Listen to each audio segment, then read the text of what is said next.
Mag-jowa, mag-asawa, mag-boyfriend, mag-girlfriend, ano? Mag-asawa. Mag-asawa. Ilang taon na? Mag-asawa? Ilang taon na kayong naglolokohan? Na mag-asawa? 23. 23 years? 24. 23 years talaga. Tignan mo, pati yun, di mo alam. Dinagdagan ko na nga, ayaw mo pa. O, tignan mo, 24 years, tapos ganyan. Anong problema ninyo? Bakit kayo nandito sa akin? Eh, ito, hindi ko maintindihan. Ugali niya ito eh. Ako pa hindi mo maintindihan. Di ba nahuli nga kita? Di ba nahuli kita? Oo. Sakto. Kaibigan ko pa, Nakita mo lang magkasama kami. Anong Sandali. Nag-aaway kayo dahil sa best friend ninyo? best friend niya? Nagsiselosan niya. Sinong nahuli? Nahuli ko siya, sinusubuan niya. Nahuli ko. Anong sinusubo? Anong masama sa sinusubuan? Sweet pa kayo? May ano bang asawa mo? Sweet Ibig pa sabihin, kayo? pag sinubuan, may meaning na yon. Oo, hindi dapat. O, tama. Anong sinubo mo? Yung kinakain namin, syempre. Bakit mo sinubo? Eh, may hawak siyang isang cellphone eh. Ano? Oo, puro ka palusot eh. Palusot ka ng palusot. Maghiwalay na tayo. Tignan mo, hiwalay. Ang bilis mo magdesisyon. Ang tagal na natin, sasayangin mo yung 23 years. Aminin mo kasi. Wala akong nga aminin. Oo, yun lang naman eh. Aminin mo. Wala akong nga aminin. Eh, bakit kayo sweet? Sweet kami. Sweet kami talaga sa isa't isa.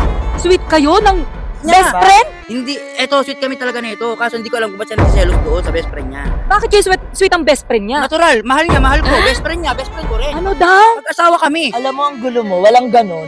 Walang ganun dapat. Wala, Ako lang po. napaka-basic. Best friend mo, parang best friend ko na rin. Mahal mo, parang mahal ko na rin. Ano masama ron? Tama na to, huwag na tayo magloko. O, so anong gusto mong mangyari? Kasi ang gusto niya lang din naman, di ba? Anong gusto mo mangyari?